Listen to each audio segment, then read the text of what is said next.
Sometimes life strips away everything you thought you had, leaving you with nothing but $20 and a choice. For Ronan Pell, that choice was a raffle ticket at a county carnival, the kind of gamble a desperate man makes when he's already lost his business, his daughter, and his way forward. What he won changed everything. A stone house in the Scottish borders, abandoned for 40 years, not even on the maps anymore. With nowhere else to go, Ronan went to see it. The roof was caved in, moss covered the walls, and the silence felt heavy. But inside, carved into the stone, were names. Old names. And in the cellar, he found something that shouldn't have been there. What happened next wasn't about finding a ghost. It was about discovering a life left unfinished and a second chance neither of them saw coming. Before we jump back in, tell us where you're tuning in from, and if this story touches you, make sure you're subscribed because tomorrow I've saved something extra special for you. 6 months ago, Ronan Pell's life looked different. Not perfect, but stable enough. He owned a small woodworking shop in the outskirts of Portland, Maine. Nothing fancy, just a converted garage where he built custom furniture and repaired antiques. The work was steady, if modest. He lived in a rented apartment above a bakery, and every other weekend, his daughter Emma would stay with him. Those weekends were the center of his world. Emma was 12, bright and observant in the way that made Ronan both proud and nervous. She had her mother's dark hair and his green eyes, and a habit of asking questions that cut straight to the heart of things. On Saturday mornings, they'd walk down to the harbor and get coffee, hot chocolate for her, and she'd tell him about school, her friends, the books she was reading. Sunday afternoons, he'd teach her woodworking in the shop. She had good hands, patient and careful. He'd imagined in his quieter moments that maybe one day she'd take over the business. Maybe they'd work side by side, father and daughter, building things that would outlast them both. But life doesn't care much for the futures we imagine. The economic downturn hit the small shops first. People stopped buying custom furniture when they could get something cheaper online. The repair work dried up.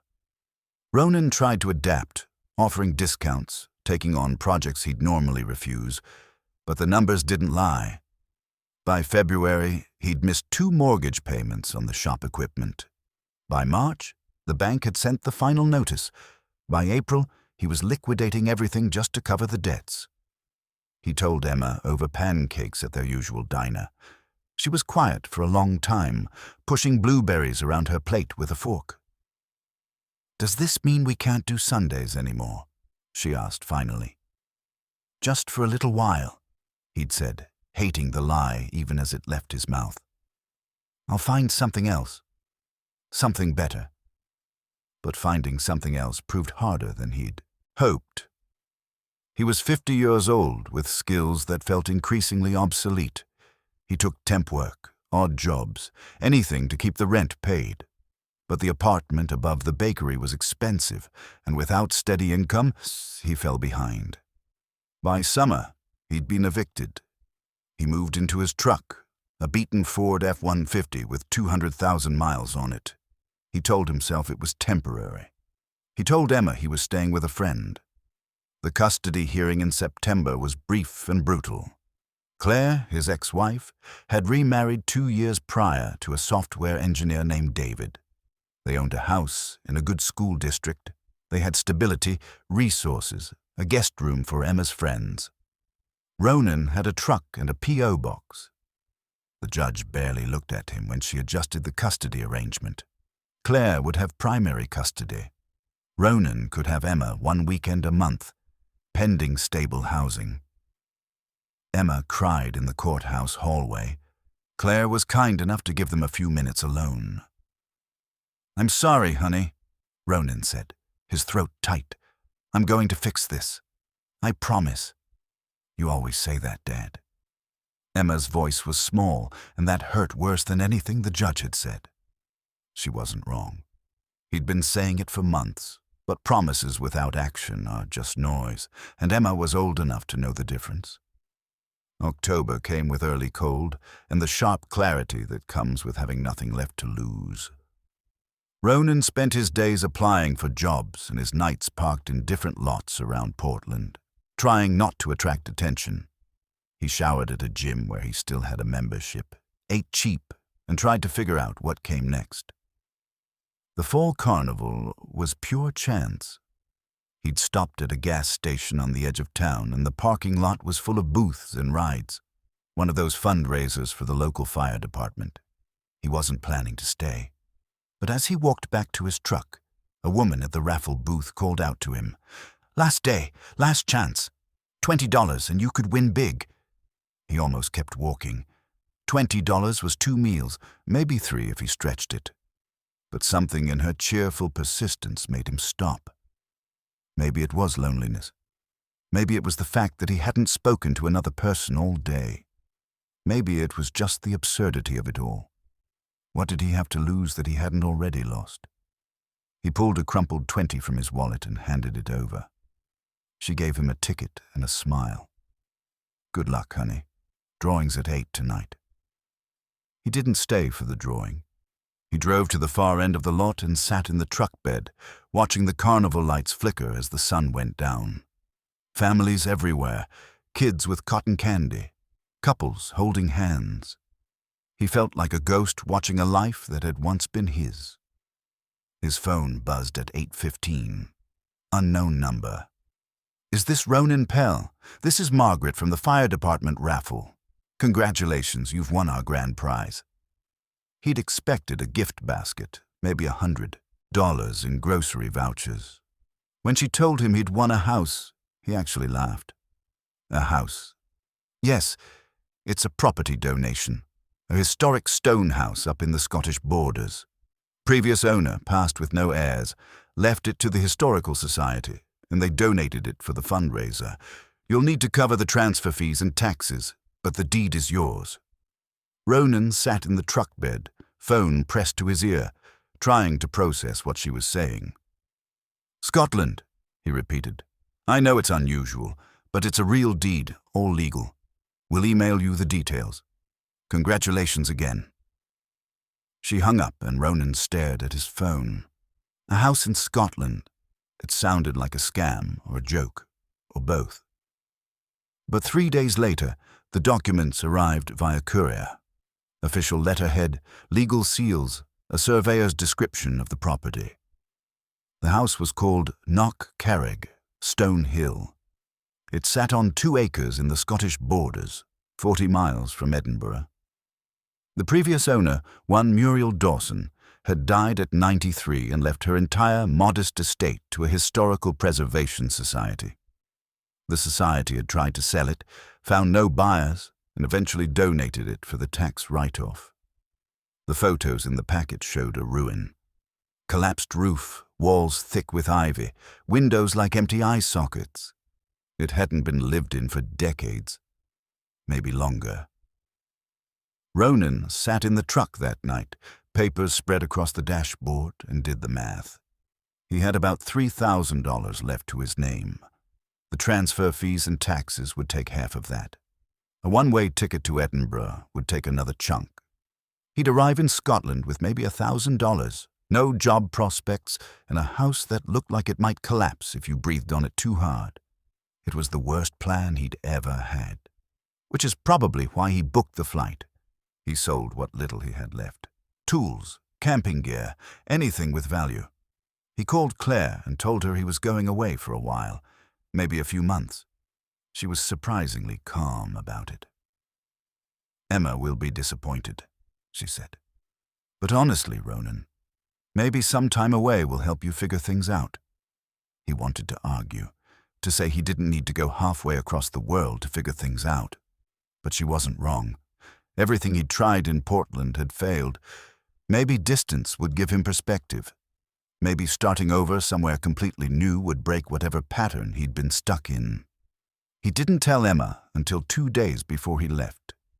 They met at the diner, their old spot, and he explained it as best he could. "It's just temporary," he said. "A few months, maybe. I need to handle some things, and then I'll come back and we'll figure out a better arrangement." Emma looked at him with those two old eyes. You won a house in Scotland and you're just going to go live there? Not live there. Fix it up, probably sell it. Use the money to get back on my feet. That sounds made up, Dad. I know it does. She stirred her hot chocolate. Quiet for a long moment.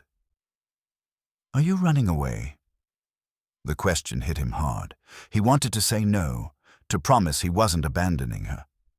But the truth was more complicated. Maybe a little, he admitted. But I'm also trying to run towards something. Does that make sense? Not really. He reached across the table and took her hand. I love you, Emma. That doesn't change, no matter where I am. And I'm going to call you every week, okay? And when I get things sorted out, you can come visit. You'd like Scotland, I think. She pulled her hand back, but gently. Just don't forget about me. Never, he said. Not possible.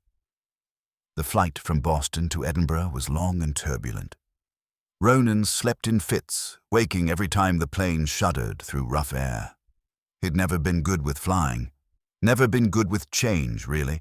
He preferred the steady rhythm of sanding wood, the predictable grain and weight of oak or maple. Life made sense when you could measure it, cut it to size, fit the pieces together with precision. But there was no precision in what he was doing now. This was faith or stupidity or some desperate combination of both.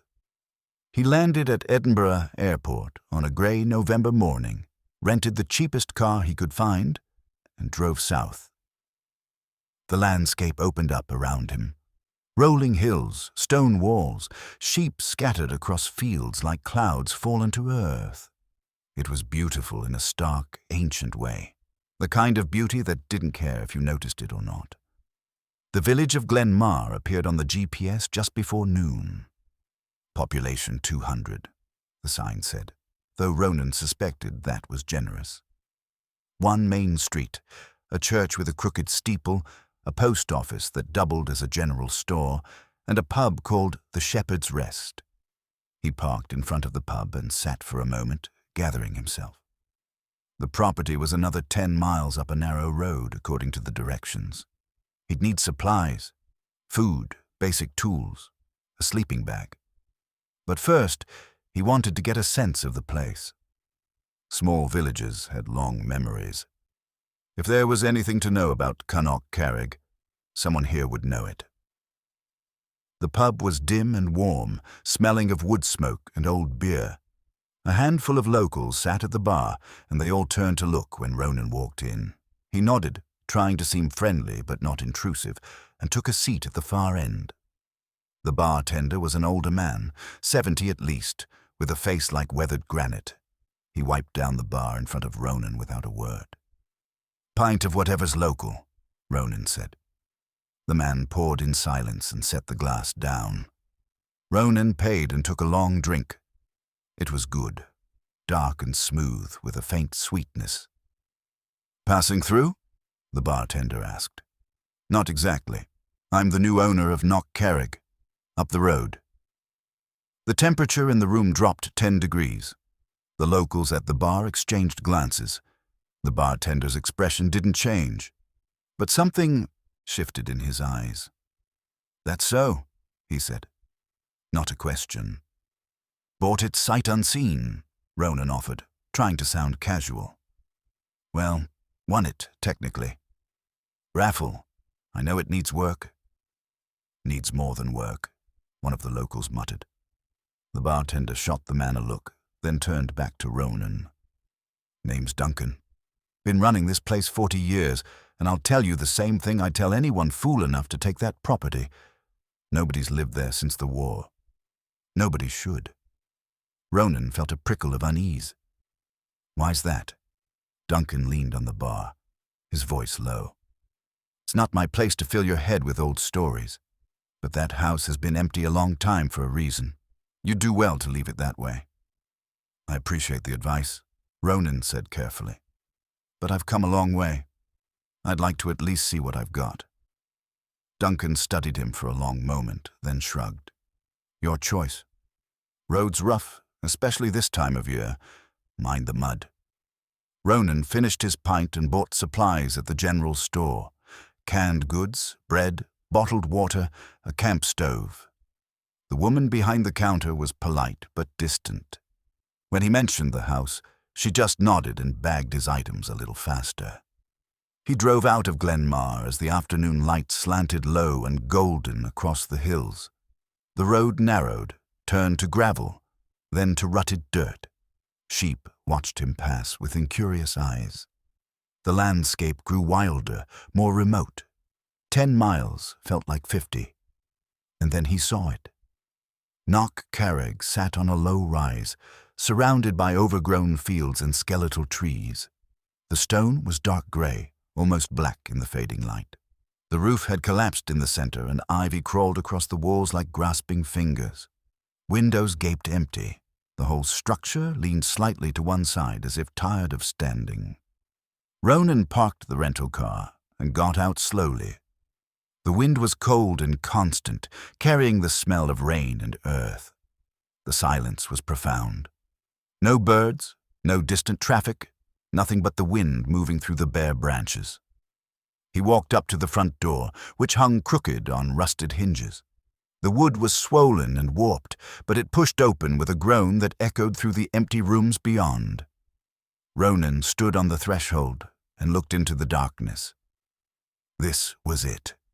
This was what he'd gambled everything on. A ruin in the middle of nowhere, empty and cold and full of shadows. He thought of Emma, of the look in her eyes when she'd asked if he was running away. He thought of the apartment he'd lost, the business that had failed, all the ways he'd let life slip through his fingers.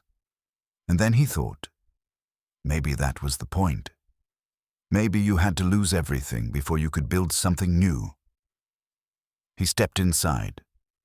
The first night he slept in the car with the doors locked, parked just outside the property line. Through the windshield, he could see the dark shape of the house against the stars. He told himself it was practical. The house wasn't safe yet, and he needed to survey it properly in daylight. But the truth was simpler. The house unnerved him. Even from a distance, even empty and ruined, it felt like it was watching him. Waiting. Morning came cold and grey, with mist rolling across the fields like something alive. Ronan woke stiff and sore, his breath fogging in the car. He ate a protein bar and drank lukewarm coffee from a thermos, then gathered his nerve and approached the house in full daylight. It looked no better in the morning. If anything, the damage was more apparent. The stonework itself was sound. These walls had stood for centuries and would stand for centuries more, but everything else was falling apart. The roof timbers were rotten, the floors sagging and treacherous. In the kitchen, the ceiling had collapsed entirely, leaving a pile of debris and a view straight through to the dark sky above. Ronan moved carefully through the rooms, testing each floorboard before putting his weight on it. The layout was simple. Main room with a massive fireplace, kitchen off to one side, 2 smaller rooms that might have been bedrooms, and a narrow staircase leading up to what remained of a second floor. He didn't trust the stairs. Not yet. But it was the walls that caught his attention. In the main room, just beside the fireplace, names were carved into the stone. Not graffiti. These were deliberate, precise, cut deep into the rock with care.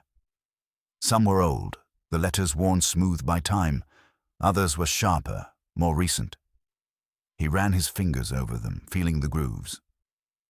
Eilead MacLeod, 1944, was the most prominent. The letters were about 2 inches high, carved with a steady hand. Below it, smaller and harder to read, were other names. Initials, mostly. JMRD, a fragment that might have been a date. Ronan pulled out his phone and took photos. The house had no electricity, no water, no heat. But it had these names. People had been here. People had wanted to be remembered. He found the cellar entrance in the kitchen, hidden beneath a pile of fallen plaster and broken timber. The door was heavy oak, swollen tight in its frame, but it gave way when he put his shoulder into it. Stairs descended into darkness. Ronan clicked on his flashlight and went down. The cellar was surprisingly intact. The stone walls were dry, the air cool but not damp. It was a single room, maybe 12 feet by 12, with a dirt floor and rough shelving along one wall. Someone had used this space for storage. He could see the rotted remains of wooden crates, a few glass jars still sealed but filled with dark, unidentifiable contents. But what drew his attention was the far corner. A wooden box sat there, about the size of a shoebox, wrapped in what looked like oilcloth. The cloth was stained and brittle, but it had done its job. When Ronan lifted the box, it felt dry, protected. He carried it back up to the main room where the light was better and set it on the stone floor near the fireplace. His hands were shaking slightly as he unwrapped the oilcloth. Inside was a leather journal, bound with a strap that had long since rotted away. The cover was water-stained at the edges, but mostly intact. Ronan opened it carefully.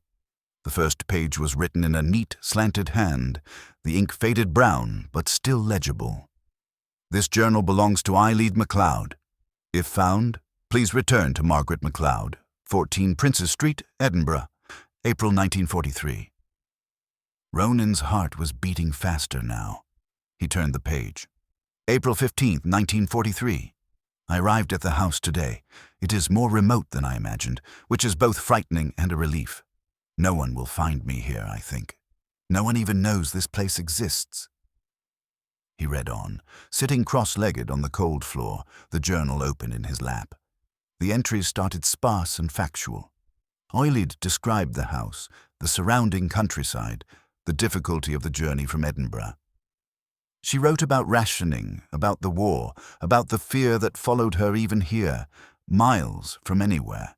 But she never explained what she was running from. Not in the first entries, anyway. By May, the tone had shifted. The writing became more personal, more revealing. I felt him move today. Just a flutter, like a bird's wing against the inside of my ribs. I placed my hand there and held very still. He moved again. My son. I know it's a son somehow. I can feel it. He will be strong. He will be safe. That's all that matters now. Ronan sat back, the journal trembling in his hands. She'd been pregnant. Alone in this house. Pregnant and hiding from someone. He kept reading. The entries through summer were a mixture of practical notes. Gathering firewood, preserving food, maintaining the house, and quiet observations about her pregnancy. She wrote about talking to the baby, singing to him, making plans for a future she clearly wasn't sure she'd have. June 22nd, 1943. I've been here 2 months. Sometimes I forget why I came. I wake in the morning and for a moment I think I'm still in Glasgow, still in that flat. Still waiting for him to come home. Then I remember. I remember the look in his eyes the last time. I remember the blood on my lip, the way my ribs ached for weeks after. I remember thinking, if I stay, he will kill me. If I stay, he will kill our child. So I left. Margaret helped me. Dear, brave Margaret, who risked everything to get me out. I pray she's safe. I pray he hasn't turned his rage on her. Ronan's throat tightened. This wasn't an abstract historical document. This was a real woman's life, raw and immediate and desperate. By autumn, the entries became shorter, more focused on survival. October 3rd, 1943. First frost last night. The house is cold. I've sealed the bedroom as best I can, moved the mattress close to the fireplace in the main room. I worry about winter. About labor, about what happens if something goes wrong and there's no one here to help. November 12th, 1943. A man came to the village, Duncan said, asking about a woman alone. Dark hair, from Glasgow. Duncan lied for me. Said no one like that around here. But I'm frightened. How did he find me this far? How did he know to look here? Ronan thought of Duncan at the pub. His weathered face and careful words. He'd known about this. He'd known about Eileen. The winter entries were sparse. Eileith was clearly struggling, cold, isolated, in the final months of pregnancy. December 30th, 1943. I haven't written in weeks. Too cold, too tired. But I want to mark this.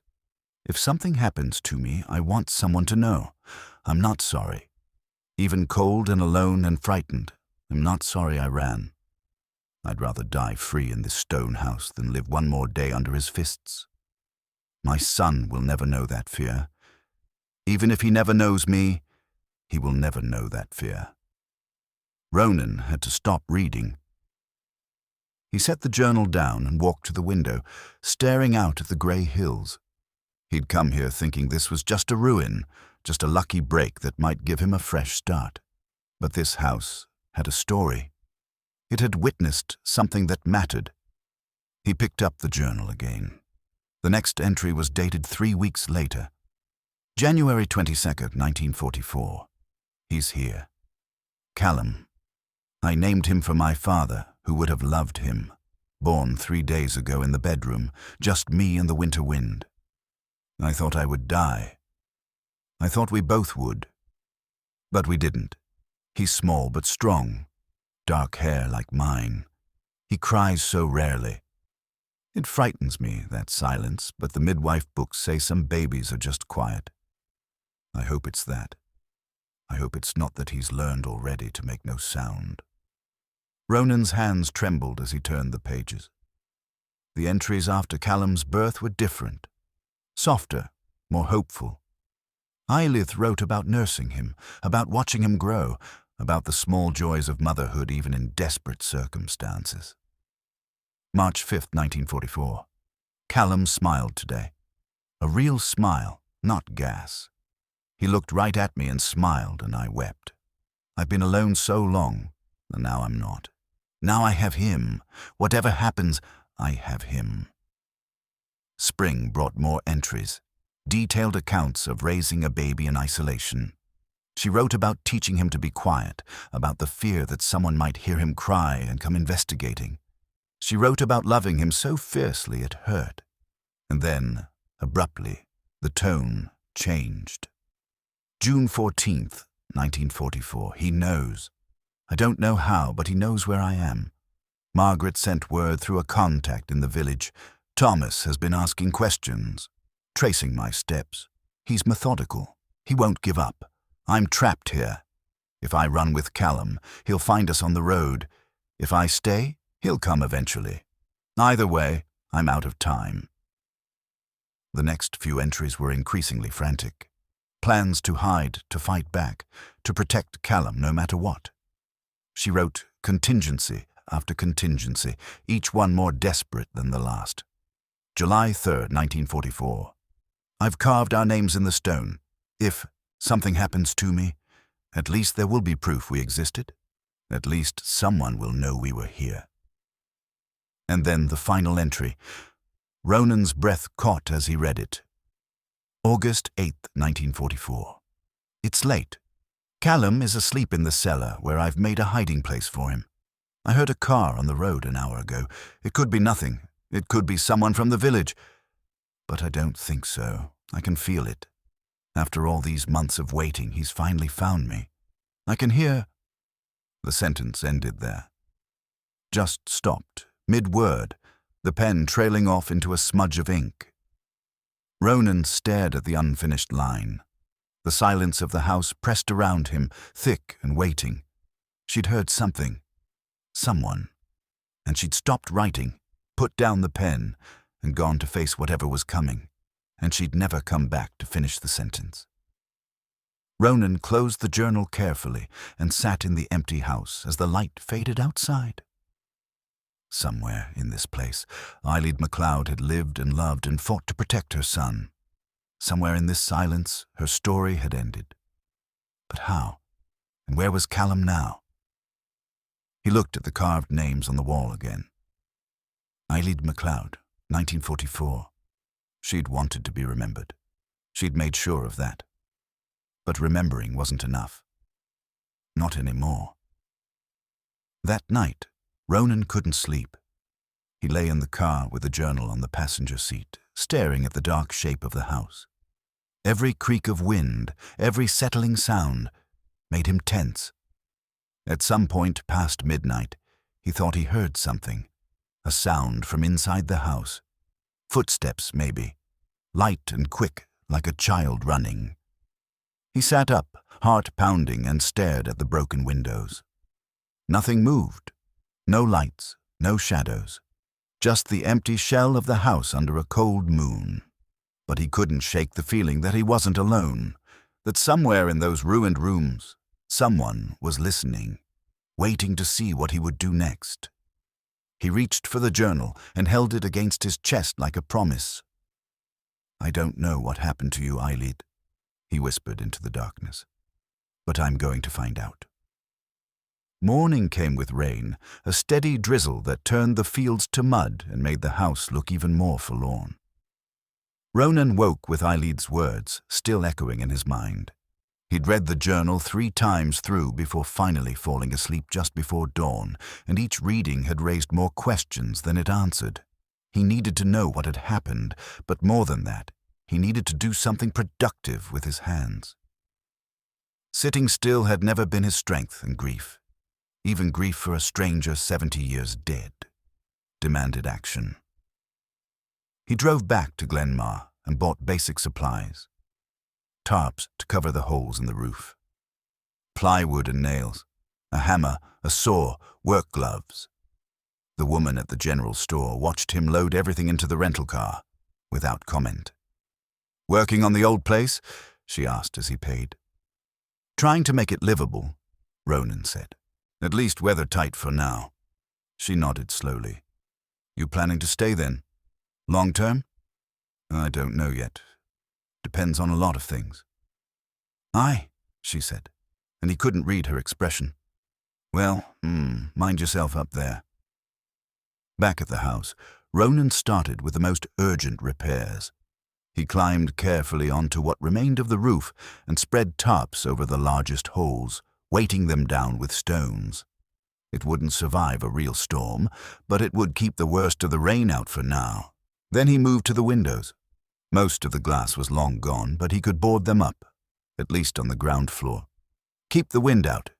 Keep the weather from destroying what was left inside. He worked steadily through the morning, and the physical labor felt good. Familiar. He'd always thought better with his hands busy, and right now he needed to think. Between tasks, he read more of the journal. Eilid's voice was becoming familiar to him. Her careful observations, her dry humor in the face of hardship, her absolute determination to protect her son. She'd been smart and resourceful, making do with almost nothing. Preserving food, rationing supplies, finding ways to stay warm through a Scottish winter with no coal and limited firewood. In a June entry, she'd written about foraging for wild herbs to supplement their diet. She'd listed them carefully. Nettles for soup, wild garlic, dandelion greens. They taste bitter, but Callum needs proper nutrition. I need to keep my milk strong. Ronan found himself wondering what had happened to Callum. If Eilid had died or disappeared in August 1944, the boy would have been only 7 months old. Too young to remember anything, too young to survive alone. Someone must have found him. The village would have heard if a baby died in an abandoned house, which meant Callum had survived. But where had he gone? Late afternoon, as Ronan was clearing debris from the kitchen, he found it. The wall had a cavity where the plaster had fallen away, exposing the stone beneath. Tucked into a gap between 2 stones was a small booklet, protected from moisture by its hiding place. Ronan pulled it out carefully and brushed off the dust. It was a ration book. Wartime issue, the kind every British citizen carried during the 1940s. The cover was stained but intact.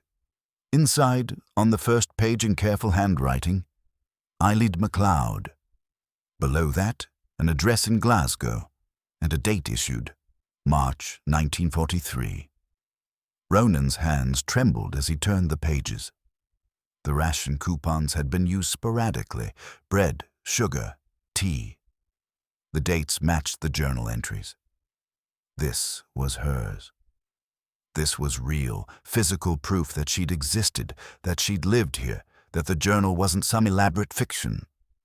He sat on the floor of the ruined kitchen with the ration book open on his lap, and something shifted inside him. This wasn't just a house anymore.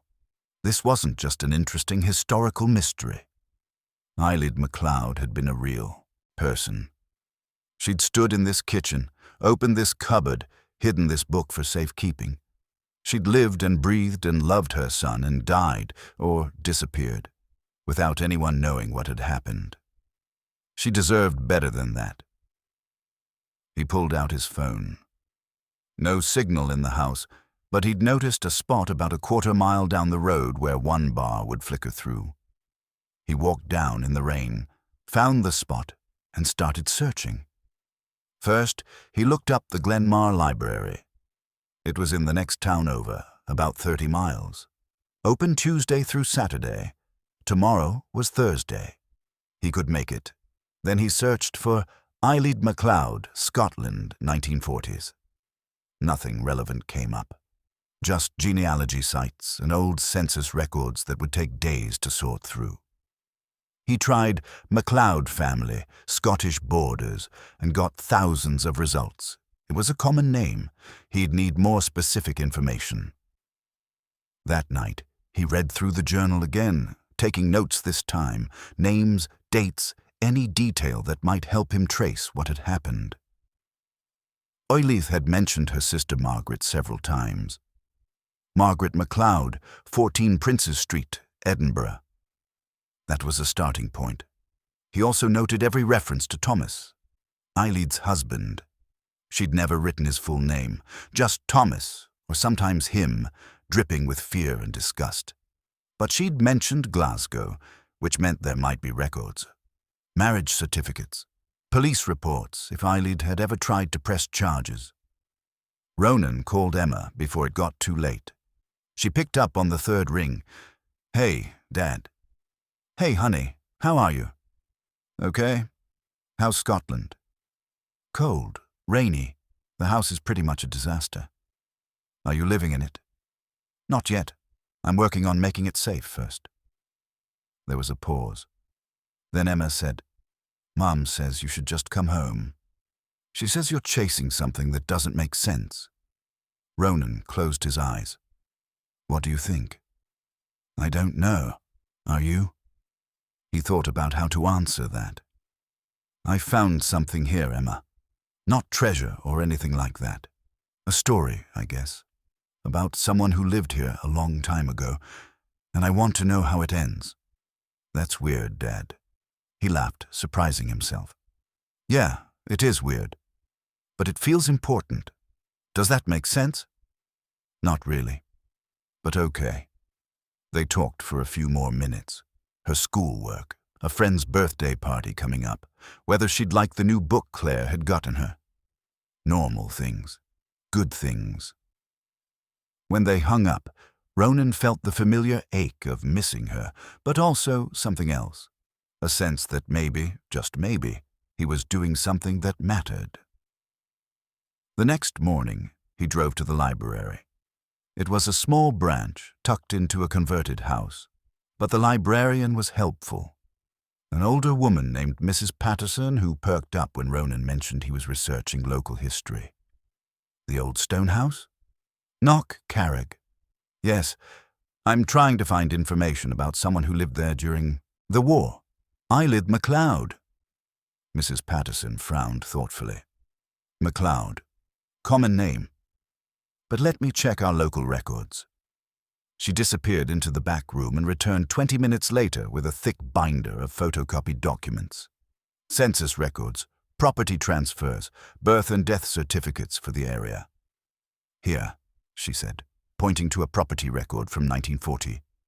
"MacLeod family owned that house since the 1800s. But look here, transferred to Muriel Dawson in 1944. Who was Muriel Dawson? Local woman, never married. Lived in the village until she died a few years ago. She's the one who left the property to the Historical Society. Did she know the MacLeods? I couldn't say. But if she took ownership in 1944, right around when you say this Eilith disappeared, that's interesting. Ronan copied down everything he could. Then he asked, "Is there any way to find death records for Eilith MacLeod around 1944? Mrs. Patterson helped him search through the archives. Birth records, death records, marriage records going back to 1900. They searched for 2 hours. Nothing. No death certificate for Eilith MacLeod. No birth certificate for a child named Callum MacLeod. It was as if she'd simply vanished into thin air. When Ronan got back to the house that evening, he stood in the main room and looked at the carved name on the wall. Eilith MacLeod, 1944. She'd made sure to leave a mark. She'd known she might disappear, and she'd wanted proof that she existed. "I see you, Eilith," Ronan said quietly. "I know you were here, and I'm going to find out what happened to you." The house creaked in the wind, and somewhere in the silence, Ronan could have sworn he heard a woman's voice. Just a whisper, just a breath of sound that might have been wind or might have been a word. "Thank you." 3 weeks passed. The house transformed slowly, one repair at a time. Ronan worked from dawn until dark most days, and the physical exhaustion helped him sleep despite the questions churning in his mind. He'd patched the roof well enough to keep most of the rain out. He'd boarded up the windows and cleared enough debris from the main room to make a livable space. He'd even managed to get the fireplace working again after spending 2 days cleaning out decades of bird nests and fallen stone. He'd moved inside now, sleeping in a proper sleeping bag near the fire, cooking on a camping stove. The house was still far from comfortable, but it was shelter. It was something, and more importantly, it felt like progress. He continued reading the journal between work sessions, though he'd been through it so many times now that he could nearly recite passages from memory. Eilith's voice had become a kind of companion in the isolation. He understood her better now, her determination, her fear, the fierce protective love she had for Callum. One entry from February 1944 had stayed with him. Callum laughed today, a real belly laugh, the kind that makes him throw his whole body into it. I was making faces at him, trying to get him to smile, and suddenly there it was. Pure joy. In this cold house, in the middle of winter, in the midst of war and fear and everything else, there was that sound, his laughter. It made me think, this is why I ran. Not just to survive, but for moments like this, for his laughter, for his chance at joy. Ronan thought about that a lot, about running not just from something, but towards something, about finding joy in unlikely places. On a grey Thursday afternoon, while clearing out the last of the debris from the cellar, Ronan found the toy. It had been wedged behind a loose stone in the wall, probably knocked there and forgotten decades ago. A small wooden horse, no bigger than his palm, carved from a single piece of what looked like pine. The craftsmanship was crude, the proportions were off, the legs uneven, but someone had put care into it. The mane had been carved with tiny, careful cuts. The eyes were just indentations, but they gave the horse a gentle expression. Ronan turned it over in his hands. The wood was old, the surface worn smooth by small fingers. There were even tiny teeth marks on one ear, the kind a teething baby might make. Callum's toy, it had to be. Eilith would have made it for him, carving it by hand with whatever tools she had. A mother's gift to her son. Ronan sat on the cellar floor with the wooden horse in his palm and felt tears sting his eyes. It was such a small thing, such a simple act of love, but it represented everything. A woman alone, trying to give her child something to play with, something to bring him comfort. What had happened to Callum? Where was he now? He was about to climb back up when he noticed something else. Scratches on the wall behind where the toy had been hidden. Faint lines, barely visible. He angled his flashlight and saw them clearly. tally marks, 5 vertical lines, 1 horizontal across them, the universal symbol for counting. He counted them, 34 sets, 170 days. Aelid had been counting. But counting what? Days since she arrived, days since Callum was born, days since she'd heard from her sister. Ronan took photos and added them to the growing collection on his phone. Every detail mattered. Every piece of evidence brought him closer to understanding what had happened here. That night, as he lay in his sleeping bag near the fire, he heard footsteps, light and quick, like a child running. They came from the room above, what would have been the bedroom where Ailey stayed. The floorboards creaked in a distinct pattern. Step, step, pause. Step, step, pause. Like someone small and uncertain, testing the floor before committing their weight. Ronan sat up, heart hammering. "Hello?" The footsteps stopped. Silence filled the house, thick and listening. "Is someone there?" Ronan called again. His voice sounded too loud in the empty space. Nothing. No response. But the quality of the silence had changed. It felt occupied now. Alert. Ronan grabbed his flashlight and moved toward the stairs. They were still treacherous. He'd reinforced them as best he could, but he wouldn't trust them with his full weight. Still, he climbed halfway up and shined the light into the upper room. Empty. Just shadows and dust and the remains of a rotted mattress. But on the floor, in the dust, were marks.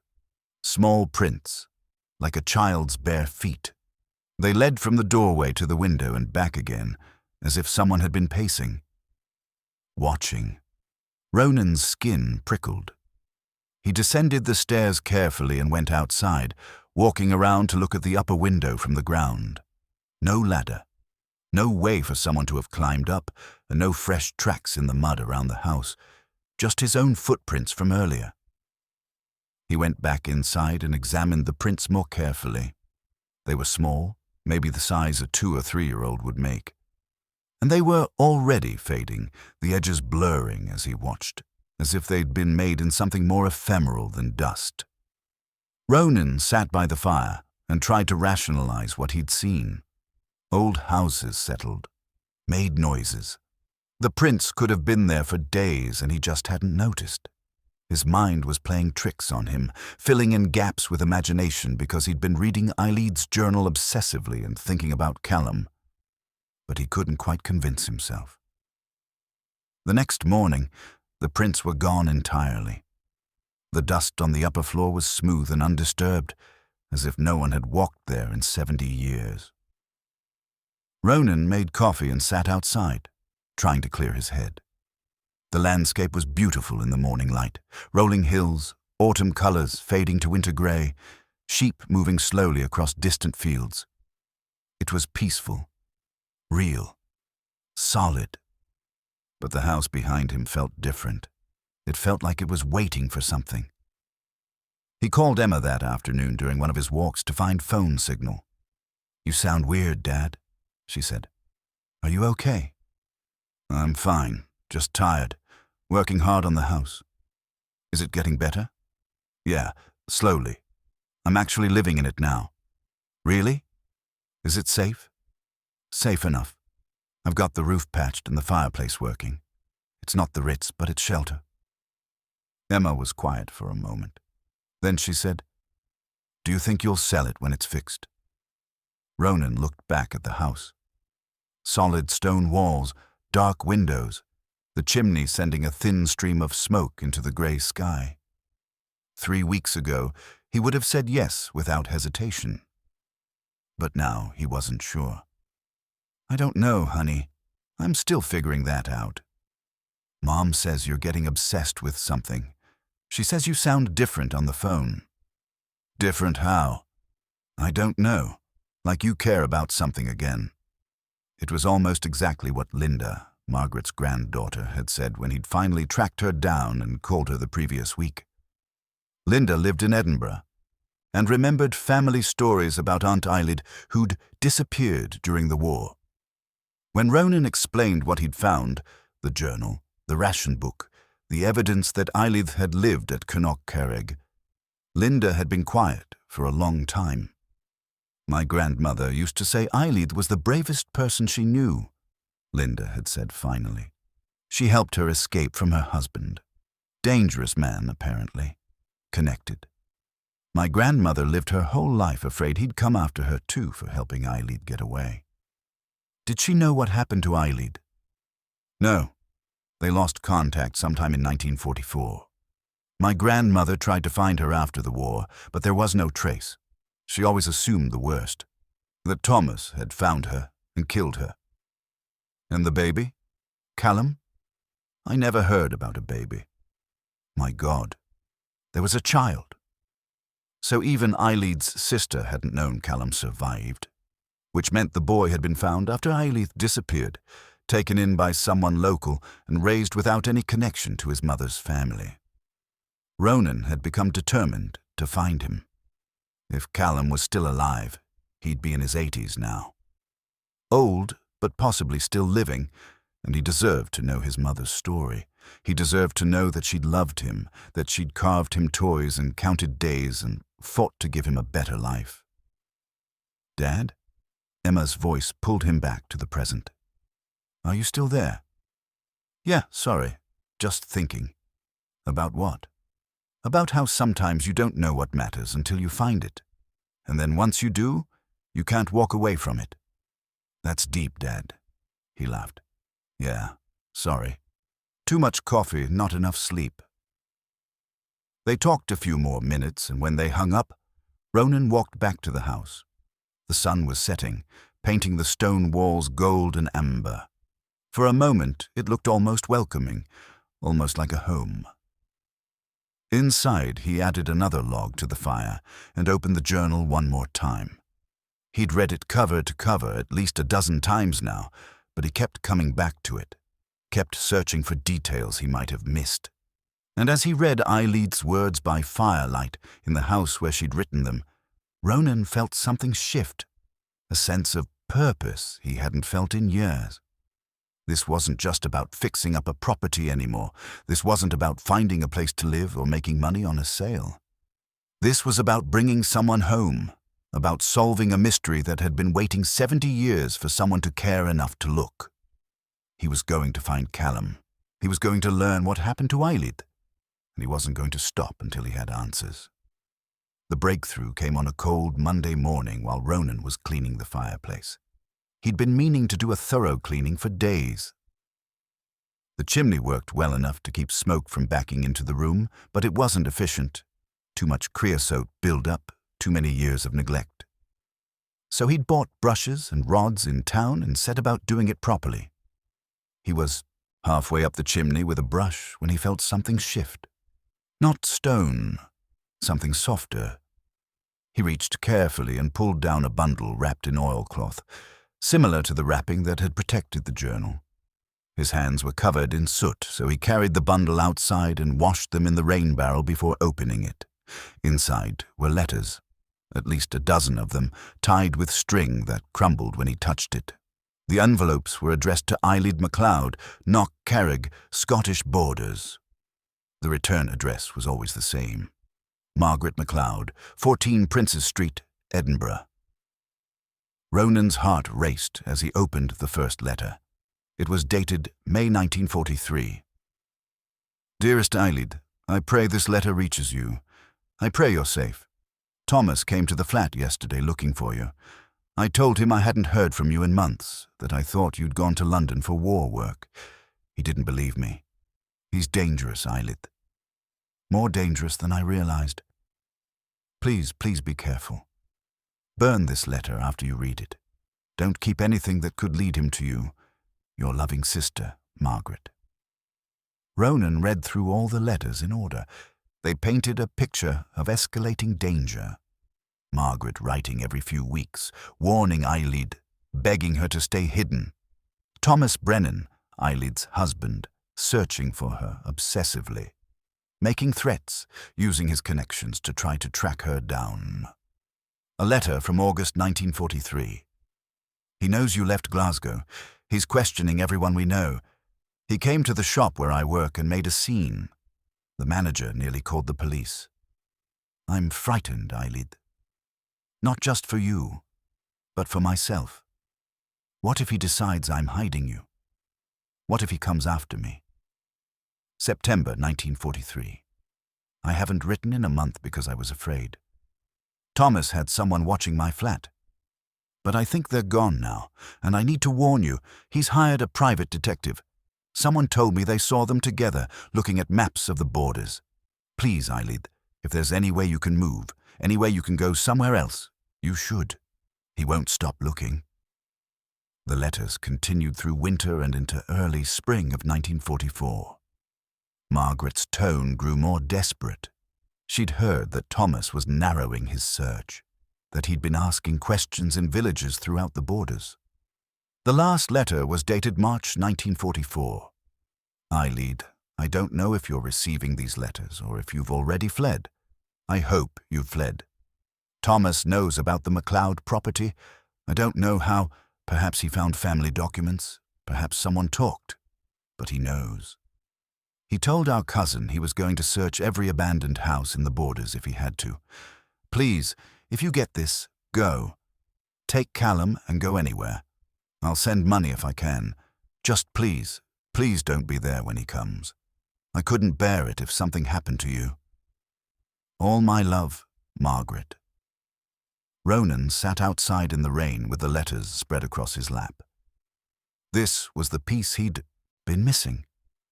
Thomas Brennan hadn't just suspected where Eilidh was. He'd known, and he'd been coming for her. That final entry in the journal, August 8th, 1944, I can hear, took on new meaning now. Eilidh had heard a car, she'd heard someone coming, and she'd known in that moment that it was him. What happened next? Ronan drove into town and used the library's internet to search for Thomas Brennan. It took hours of digging through old newspaper archives and genealogy sites, but he finally found him. Thomas Brennan, born 1912 in Glasgow, married to Eilidh MacLeod in 1940, worked as a foreman at the shipyards. No criminal record, at least none that showed up in digital archives. Died in 1955 of a heart attack. Buried in Glasgow, no mention anywhere of a missing wife. No police investigation. Nothing. Which meant either no one had reported Eilidh missing or any report had been buried. Given Thomas's connections in the area, Ronan suspected the latter. He called Linda that evening from the spot down the road where his phone got signal. I found letters, he told her, from your grandmother to Eilidh. She was warning her that Thomas was coming. Linda was quiet for a long moment. My grandmother carried guilt about Eilidh her whole life. She used to say she should have done more, should have gone to the police, should have done something to protect her. Did she ever talk about what she thought happened? She was certain Thomas killed her. She said he was the kind of man who couldn't accept losing control. If Eilidh left him, he'd see it as the ultimate betrayal. He'd want revenge. Did your grandmother ever try to find Eilidh after the war? Yes. She went to the police in 1947, tried to file a missing person report. They took the information but never followed up. My grandmother always suspected Thomas had paid someone off. He had money, connections. And this was the 1940s. Domestic violence wasn't taken seriously the way it is now. Ronan leaned against the car, staring up at the darkening sky. Linda, I think Eilidh had a son. Callum, born in January 1944. If she died or disappeared in August that year, he would have been only 7 months old. My God, Linda whispered. A baby. My grandmother never knew. She would have taken him in. She would have raised him. Someone in the village must have found him. I'm going to find out who. After they hung up, Ronan drove back to Glen Mar. The Shepherd's Rest was busy for a weeknight. Maybe a dozen locals scattered around the pub. Duncan was behind the bar as always. Ronan took a seat and waited until Duncan came over. Pint? Please. And I'd like to ask you something if you have a minute. Duncan poured the beer and set it down. About the house. About the woman who lived there, Eilidh MacLeod. Your father knew her, you said. Aye. She had a baby, a son named Callum. I think something happened to Eilidh in 1944, and I think the baby was found alone in the house. Duncan's face gave nothing away, but something shifted in his eyes. After a moment, he said, You're persistent. I just want to know what happened. Duncan glanced around the pub, then gestured for Ronan to follow him. They went through a door marked private into a small office cluttered with paperwork and old photographs. Duncan closed the door and sat heavily in a chair. My father told me the story once when I was young. Made me promise never to repeat it. He's gone now, 20 years. Then maybe it's time someone knew. Duncan was quiet for a long time. Then he began to speak. Winter of 1946. Late December, just after Christmas. My father was walking past the old MacLeod place, Knock Carrig, and he heard crying. A child crying. He went to investigate and found the door open, snow blown inside. The house was freezing, and in the cellar he found a little boy, maybe 2 years old, half frozen, nearly dead from cold and hunger. Ronan's hands tightened on the arms of his chair. What happened to the boy's mother? Never found. My father searched the house, searched the grounds. There was blood on the floor of the main room. Not much, but enough, and signs of a struggle, but no body. Did he call the police? He did. They came, looked around, took the child, filed a report about a missing woman, but nothing ever came of it. The case went nowhere. Why not? Duncan met his eyes. Because 3 days later, a man came to the village, well-dressed from Glasgow. He went to the police station and claimed to be Eilidh's husband. Said she'd been unstable, had run away with their child. He said he'd been searching for them for years. He thanked the police for finding his son and took the boy with him. Ronan felt ice in his stomach. Thomas Brennan. I don't remember the name, but yes, that sounds right. And no one stopped him. Why would they? He had papers, marriage certificate. He was the legal father. This was 1946. The war had just ended. People were tired. They wanted things settled, not complicated. Duncan's voice was bitter. My father never forgave himself. He said he knew something was wrong. The boy was terrified of the man, screamed when he picked him up. But what could he do? The law was the law. Ronan felt sick. So Thomas took Callum. For a time. But here's the strange thing. 2 weeks later, my father saw the boy again. Different family, different name. Adopted by a couple from Inverness. Morrison, their name was. They'd lost their own child during the war and wanted to adopt. The boy was with them, and they seemed kind. Loving. How did that happen? If Thomas had legal custody? I don't know. My father wondered if maybe Thomas realized he couldn't actually take care of a child. Or maybe he felt guilty. Or maybe... Duncan paused. Maybe someone convinced him to do the right thing. There were rumors that the local priest had gotten involved, threatened to expose what Thomas had done to Eilidh if he didn't give up the boy to a proper family. Do you know what happened to the boy after the adoption? Lost track. The Morrisons moved back to Inverness. The boy would be old now, in his 80s. Duncan looked at Ronan. Why does this matter so much to you? Ronan thought about how to answer.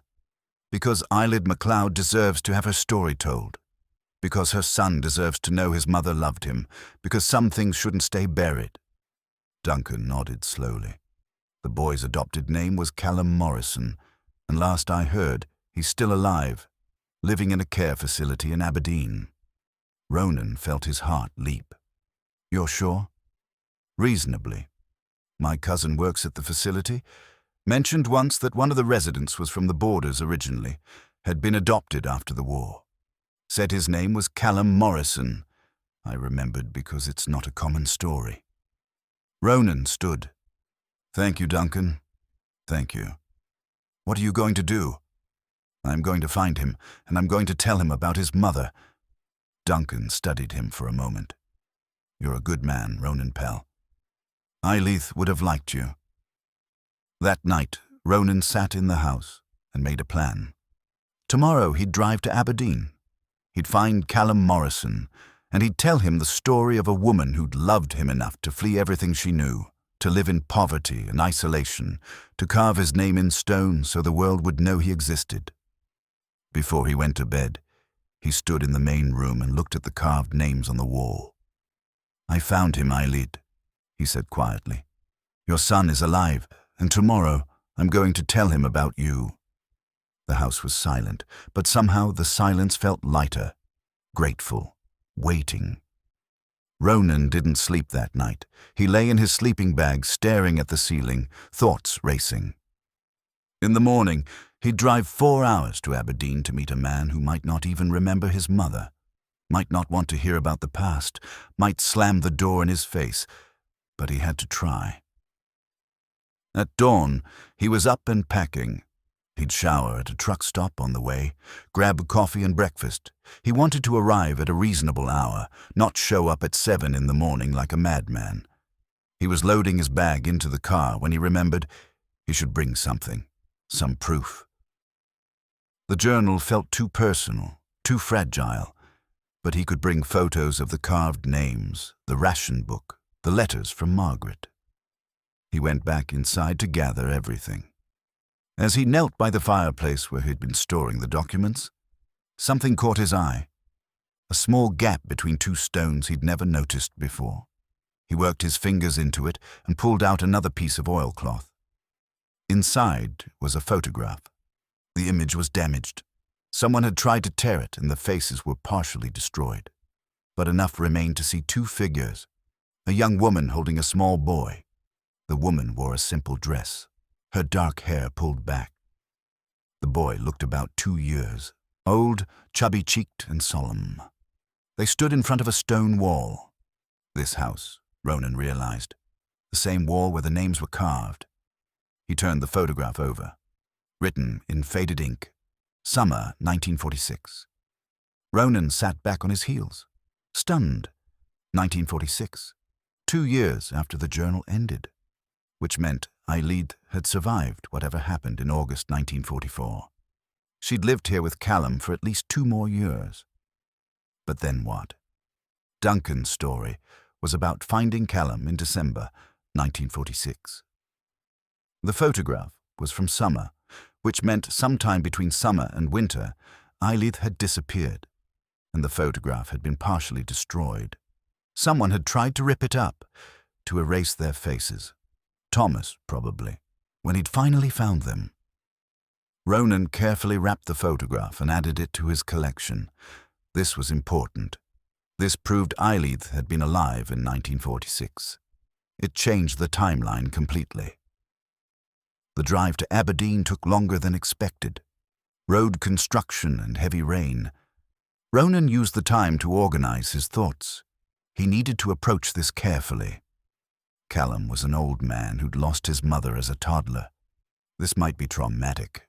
It might be unwelcome. But Ronan had come too far to turn back now. The care facility was modern and well-maintained, set among gardens that would be beautiful in summer but looked grey and dormant now. Ronan parked and sat for a moment, gathering his courage. Inside, he explained to the receptionist that he was looking for Callum Morrison. "Are you family?" she asked. "No, but I have information about his late mother. I've been researching his family history." She looked uncertain. "Let me check if he's available for visitors." She disappeared through a door and returned 5 minutes later with an older man in a cardigan. He had white hair, kind eyes, and moved with the careful deliberation of someone who'd learned to navigate an aging body. "I'm Callum Morrison," he said. "Angela says you have information about my mother." Ronan stood and extended his hand. "My name is Ronan Pell. I'm living in the house where your mother stayed during the war. Knock Careg in the Borders. I found her journal." Callum's expression shifted. Surprise, then something deeper, pain, maybe, or longing. She kept a journal. Yes, and letters from her sister, and other things. Would you be willing to talk with me? I have questions, and I think you might too.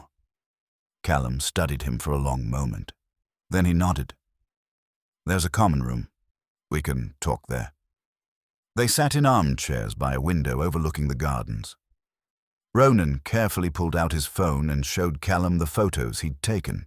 The journal pages, the carved names, the ration book, the letters. Callum looked at each image, his hands trembling slightly.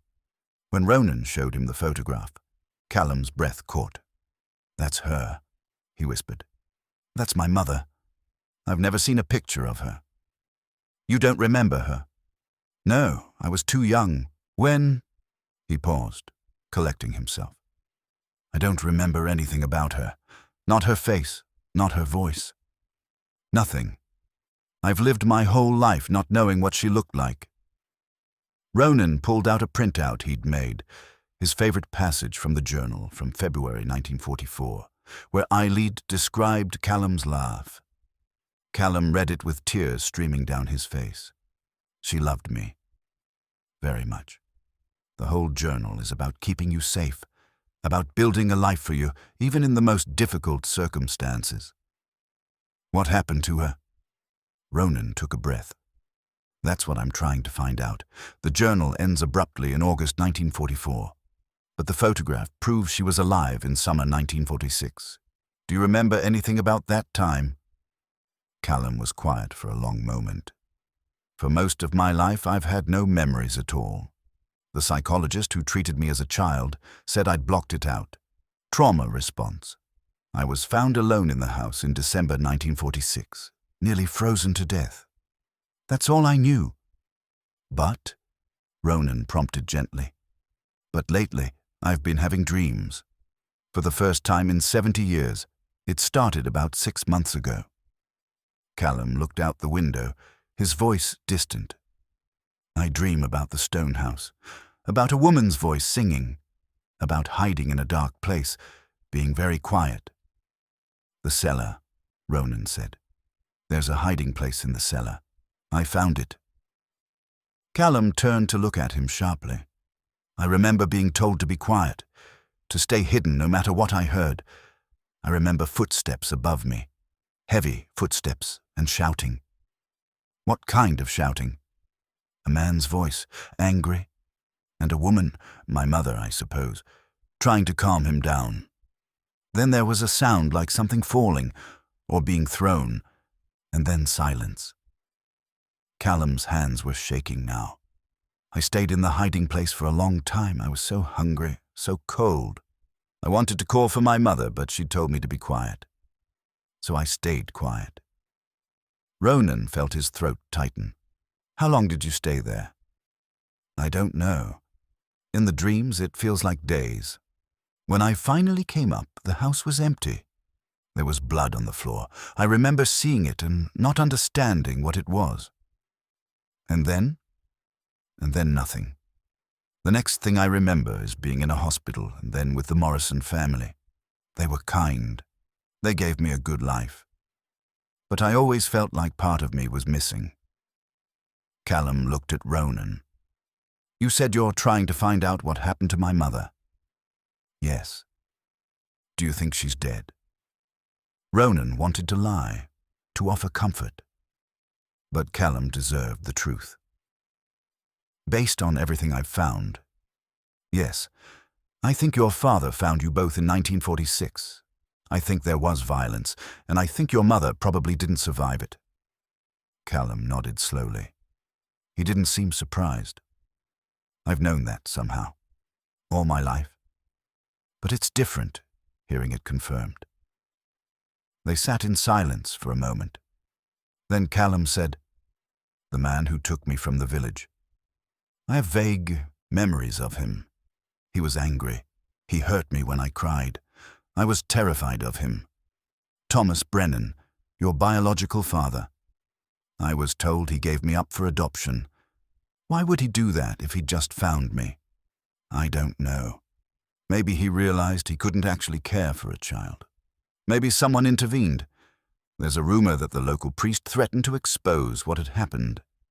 So he killed my mother and then just walked away. It seems so. He died in 1955, never prosecuted for anything. Callum was quiet again. Then he asked, "Can I keep the photograph, or a copy of it?" "You can have everything. These belong to you more than they belong to me. I just wanted to make sure you knew your mother's story." "Why?" The question caught Ronan off guard. "What do you mean? Why does this matter to you? You didn't know her. You have no connection to any of this." Ronan thought about how to answer. 6 months ago, I lost everything. My business, my home, primary custody of my daughter. I was living in my truck with $20 to my name. Then I won that house in a raffle. It was supposed to be a fresh start, a way to rebuild. But when I found your mother's journal, it became something else. What? A purpose, something worth doing. Your mother deserved to have her story told. You deserved to know she loved you, and I... He paused, surprised by the emotion in his voice. I needed to believe that broken things could be fixed, that lost things could be found, that it's never too late to make something right. Callum reached across and gripped Ronan's hand. "Thank you. For caring. For persisting. For giving me this gift." They talked for another hour. Callum shared what he remembered of his childhood with the Morrisons, his life, his career as a teacher. He'd married, had children and grandchildren. He'd lived a good life, despite the tragedy of his early years. Before Ronan left, Callum said, "There's one more thing. In my dreams, my mother says something to me. The same thing every time, like she's trying to tell me something important." "What does she say?" "I'm still here. I'm still in the stone house. Find me." Ronan felt a chill run down his spine. "What do you think it means?" "I think it means her body is there. Somewhere on the property. She's been there all these years, waiting to be found." Callum looked directly at Ronan. "Will you search? Will you try to find her?" Ronan didn't hesitate.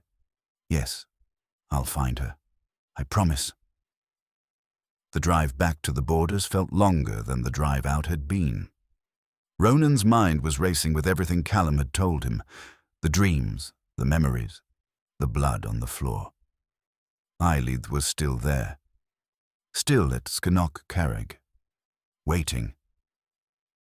When Ronan pulled up to the house that evening, he sat in the car for a long time staring at the dark windows. Tomorrow, he'd start searching. The property, the outbuildings, anywhere a body might have been hidden. He'd made a promise to Callum. And before that, he'd made a promise to Eileith. He was going to bring her home. Ronan spent the next week obsessing over every detail. He read through the journal again, searching for clues he might have missed. He walked the property boundary to boundary, looking for disturbed earth, unusual depressions, anything that might indicate a burial site. The property was 2 acres, not enormous, but large enough that searching every inch would be impossible without help. He needed to narrow it down. Think like someone hiding a body in 1946. Think like Thomas Brennan, a violent man who just committed murder and needed to dispose of evidence quickly. Somewhere close to the house, probably. Somewhere he could dig without being seen from the road. Somewhere that wouldn't be immediately obvious. Behind the house, beyond where the garden would have been, the ground sloped down toward a small stand of trees. The trees were old, 70, 80 years maybe.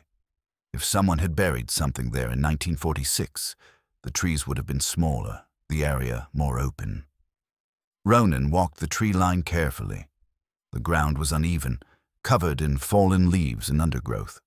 He paced off the area, trying to visualize it as it would have been. Then he had an idea. He drove to the nearest town with a hire shop and rented ground-penetrating radar equipment. It wasn't cheap, and the technician who showed him how to use it looked skeptical. "You know what you're doing with this?" "I've watched some videos," Ronan said, which was technically true. He'd spent the previous night watching YouTube tutorials, on GPR technology. What are you looking for? Old foundations, maybe. Property boundary markers. The technician didn't look convinced, but he took Ronan's money and showed him how to operate the device. Back at Carrig, Ronan spent 2 days scanning the property. The GPR sent electromagnetic pulses into the ground and measured the reflections, creating images of what lay beneath the surface. It was slow, methodical work. His back ached from pushing the equipment back and forth in careful grids. But on the 3rd day, he found something. Behind the house, about 30 feet from where the garden ended, the GPR showed a distinct anomaly. A disturbance in the soil about 6 feet long and 3 feet wide, roughly the size and shape of a grave. Ronan marked the spot with stakes and sat back, staring at it. This could be it. After 70 years, this could be where Eilead MacLeod was buried. But before he did anything else, he needed to make sure he was doing this right. Legally, respectfully. He drove to the nearest police station and asked to speak with someone about a historical case. The desk sergeant looked bemused, but called over a detective named Sarah Mackenzie. Detective Mackenzie was in her 40s, professional and direct. She listened as Ronan explained the situation, the journal, Callum Morrison, the evidence of foul play in 1946. And you think you've located a burial site? Possibly. I used ground-penetrating radar. There's a significant disturbance that matches the profile of a grave. Mackenzie leaned back in her chair. Mr. Pell, I appreciate your thoroughness, but this would be a 70-year-old case. Even if you found remains, even if they could be identified as Eilead MacLeod, Thomas Brennan is long dead. There's no one to prosecute. I understand that. But Callum Morrison deserves to know what happened to his mother, and Eilead deserves to be buried properly with her name on a headstone. Mackenzie studied him for a long moment. Then she nodded. All right, let me make some calls. If you've actually found human remains, we'll need a forensic team, and I'll see if I can pull the old case files from 1946. There might be something useful there. While he waited for Mackenzie to work through channels, Ronan decided to file a Freedom of Information request for any police records related to Eilead MacLeod or Thomas Brennan from the 1940s. It was a long shot, records that old might not even exist in accessible format. But it was worth trying. To his surprise, the response came back within a week. The records had been digitized as part of a historical preservation project. 3 files were available. A missing person report from 1944, an investigation report from 1947, and interview notes from 1946. Ronan paid the small fee and downloaded the files. The missing person report was brief. Filed by Margaret MacLeod in September 1944, it stated that her sister Eilead had not been heard from since August and that Margaret feared for her safety due to domestic circumstances. The investigating officer had noted, subject's husband states he has not seen his wife in over a year, claims she abandoned him, no evidence of foul play, case closed pending new information. The 1947 investigation report was more detailed. It described the discovery of Callum Morrison in the abandoned house in December 1946, the blood found in the main room, the search for Eilead MacLeod that had turned up nothing. But then the report took an interesting turn. February 12, 1947, interview conducted with Thomas Brennan, husband of missing person. Subject was cooperative and provided documentation. Showing Eilead MacLeod, Brennan had a history of mental instability. Subject claimed she had taken their infant son and disappeared in 1943, and that he had been searching for them ever since. When questioned about the blood found at Carrig, subject stated he had never been to the property and had no knowledge of what might have occurred there. Subject passed voluntary polygraph examination. No evidence linking subject to any crime. Case remains open, but inactive. Ronan read that paragraph 3 times. Thomas had passed a polygraph. But how? If he'd killed Eileith, how had he passed? Then he saw the margin notes, handwritten, barely legible in the scanned image, but still readable. The detective who'd conducted the interview had written, "TB has connections. Chief called me into office before interview, advised me to handle this carefully. Subject's brother-in-law is on city council. Another relative is a magistrate, getting pressure to close case. Polygraph examiner is a friend of the family. No independent verification." The corruption ran deeper than Ronan had realized. Thomas hadn't just gotten away with murder. He'd had help. Official help. The third file was the most damning. It was a set of interview notes from a witness named Duncan McGregor, the same Duncan who ran the Shepherd's Rest.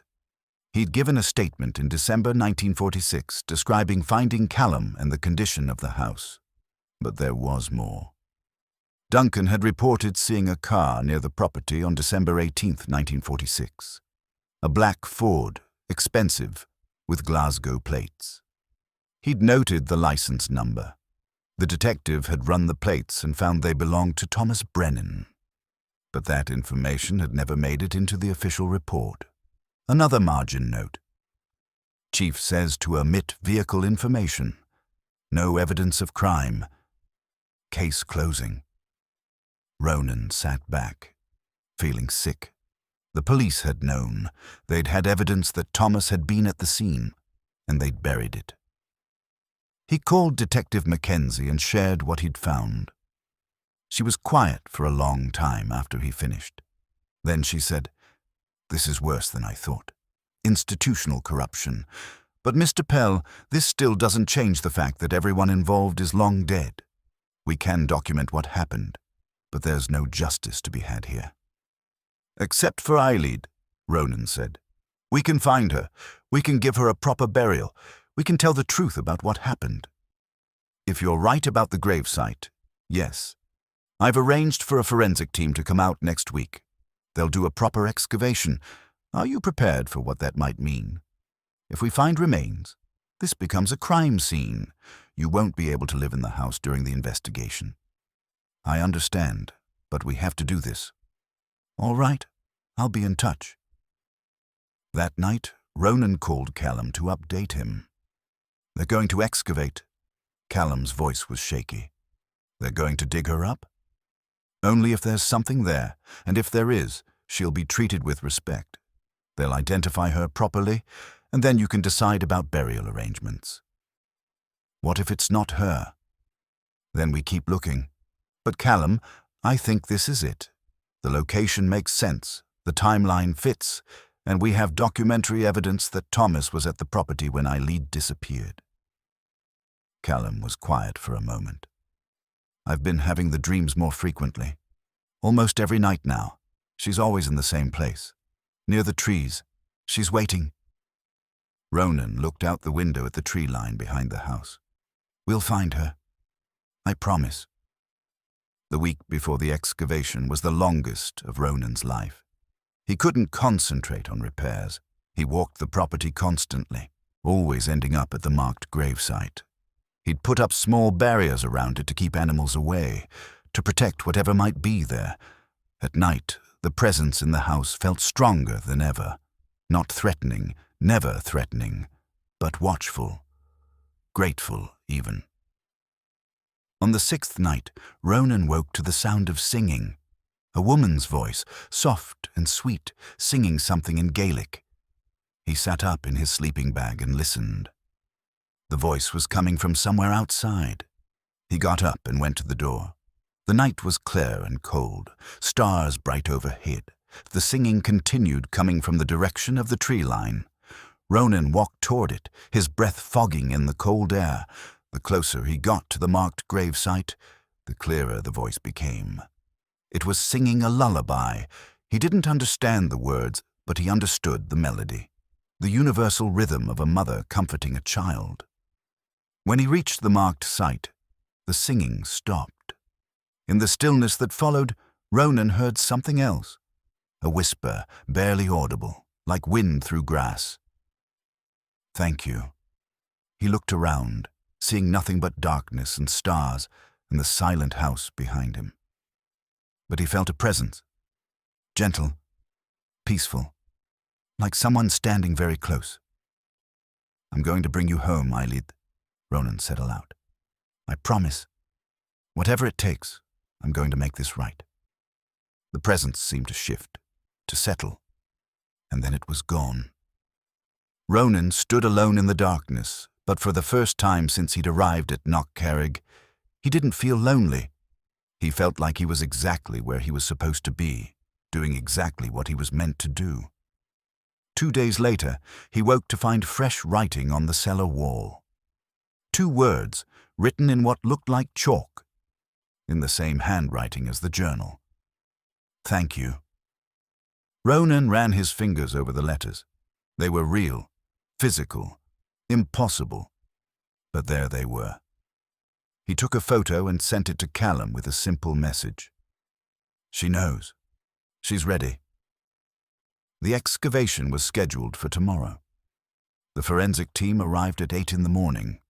3 people: Detective Mackenzie, a forensic anthropologist named Dr. James Chen, and a technician named Allison who handled photography and documentation. They came in 2 vehicles loaded with equipment: tarps, screens, brushes, measuring tools, evidence bags. Ronan met them at the house and led them to the marked site behind the tree line. Dr. Chen examined the area carefully, then ran his own GPR scan to confirm Ronan's findings. "There's definitely something here," he said. "The soil signature is consistent with a burial. Depth suggests it's relatively shallow, maybe 3 feet down. That makes sense if someone was trying to hide something quickly without proper tools." "How long will this take?" Ronan asked. "Depends on what we find. If it's human remains, we'll work slowly. Could be a day, could be several. We need to preserve everything for analysis. Bones, fabric, any artifacts. It all tells a story." Detective Mackenzie pulled Ronan aside. "You should know, there's a possibility we find nothing. Or we find something that can't be definitively identified. Ground radar isn't perfect. This could be an old animal burial, or just rocks and disturbed soil." "It's her," Ronan said with more certainty than he felt. "I know it's her." Mackenzie looked at him strangely. "You're very invested in this." "Wouldn't you be?" She didn't answer. The team set up a canopy over the site to protect it from weather. They established a grid system, photographed everything, and began the careful process of removing topsoil. Ronan watched from a respectful distance, his stomach churning with anticipation and dread. An hour in, Allison said, "I've got something." Everyone gathered around. About 2 feet down, her brush had exposed something dark. Fabric, maybe. Dr. Chen took over, working with careful, precise movements. More fabric emerged, rough wool, badly deteriorated but still recognizable. A piece of clothing, large enough to have been a coat or blanket. "Keep going," Mackenzie said quietly. Beneath the fabric, Dr. Chen's brush revealed something pale. Bone. Ronan felt his knees go weak. After all the searching, all the speculation, here was proof. Real, physical proof. "Human remains confirmed," Dr. Chen said. "Adult based on the size. We'll need to excavate the entire burial to make a positive identification, but this is definitely what you are looking for." The work continued through the day. Ronan stayed nearby but gave them space. He called Callum to update him. "They found her?" "They've found human remains. They're still excavating, but it looks like an adult burial from the right time period." Callum was crying. Ronan could hear it in his voice. After all these years, she's been there. Right there. Waiting. "We're going to bring her home, Callum. Properly this time." By late afternoon, Dr. Chen had exposed most of the skeleton. It was lying on its side in a roughly fetal position, the kind of hasty burial someone might make if they were working quickly and without proper tools. The remains were wearing a dress, simple and practical. Around the neck, bones was a tarnished metal object. Dr. Chen carefully extracted it and cleaned it with a soft brush. A locket. Heart-shaped, cheap metal, but intact. He opened it carefully. Inside was a lock of dark baby hair and a tiny photograph, no bigger than a stamp. A baby's face, solemn and sweet. Callum's baby picture. The same one from the torn photograph Ronan had found in the house. She kept him close, Ronan whispered. Even after death, she kept him close. Mackenzie wiped her eyes. Even she was affected by the simple tragedy of it. Dr. Chen continued working. He examined the skull carefully, his expression growing serious. "Detective, you should see this." Mackenzie knelt beside him. "What is it?" "Blunt force trauma. Significant damage to the left temporal bone. This is consistent with being struck with a heavy object." He pointed to another area. "And here, defensive fracture to the left ulna." She raised her arm to protect herself. "Cause of death? I'll need to do a full analysis, but based on what I'm seeing, blunt force trauma to the head is most likely. This was a violent death." Ronan felt rage and grief wash over him in equal measure. Eileen had died trying to protect herself. She'd raised her arm against the blow, and it hadn't been enough. Thomas Brennan had murdered her. There was no doubt anymore. The excavation continued until nearly dark. Dr. Chen was meticulous, documenting every bone, every scrap of fabric, every detail. The remains would be transported to the lab for full analysis, including DNA testing to confirm identity. But Ronan already knew. The location, the locket, the timeline. This was Eileen MacLeod, mother to Callum, victim of her husband's violence, lost for 70 years. As the team packed up for the night, Dr. Chen approached Ronan. "We'll need a DNA sample from Callum Morrison to confirm identity. Can you arrange that?" "He's willing. He wants to know for certain." "Good. We'll also do isotope analysis, which can tell us about her diet and where she lived. Build a complete picture of her life. Give her back her story." Mackenzie joined them. "I've been going through the historical records more thoroughly. I found something you should know about." "What?" "A newspaper article from December 1946. Small piece, buried in the back pages.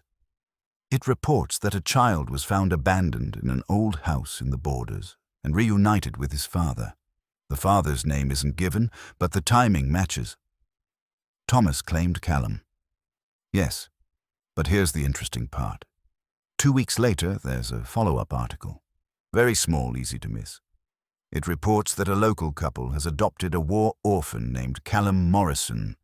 The adoption was facilitated by Father Patrick O'Connell, a priest from Glenmar. Duncan mentioned a priest who might have intervened. I did some digging. Father O'Connell died in 1968, but I found his obituary. It mentions he was known for standing up to powerful men and protecting vulnerable people. I think he confronted Thomas. Maybe threatened to go public with what had happened. Thomas must have decided it was easier to give up the child than risk exposure. Ronan thought about that. A violent man, a murderer, who'd been willing to let his son go rather than face consequences. Not redemption, just pragmatism. It made him sick. "Will you reopen the case officially?" Ronan asked. "I'll document everything. Create a full report. But Mr. Pell, there's no justice to be had here. Everyone involved is dead. Except Callum. He's still alive, and he deserves to know the truth, all of it." Mackenzie nodded. "I'll make sure he gets the full file. Everything we've found." After the team left, Ronan sat in the house and tried to process everything. Tomorrow they'd finish the excavation. The remains would be taken to the lab. Within a week, maybe 2, they'd have DNA confirmation, and then Eileen could finally be buried properly, with her name, with dignity, with her son present to say goodbye. He walked through the house, touching the walls, feeling the weight of history. This place had witnessed so much pain, but also love. Eileen had lived here, raised her son here, fought to give him a better life. That mattered. That deserved to be remembered. In the cellar, the words, "Thank you," were still visible on the wall, though they seemed to be fading. Ronan traced them with his fingers. "You can rest now, Eileen," he said quietly. "We found you. Callum knows you loved him. The truth is coming out. You can rest." The house was silent, but it felt different somehow. Lighter, as if a weight had been lifted. Ronan went outside and walked to the excavation site. The canopy flapped gently in the breeze. The grave, empty now, the remains carefully removed, looked small and sad in the moonlight.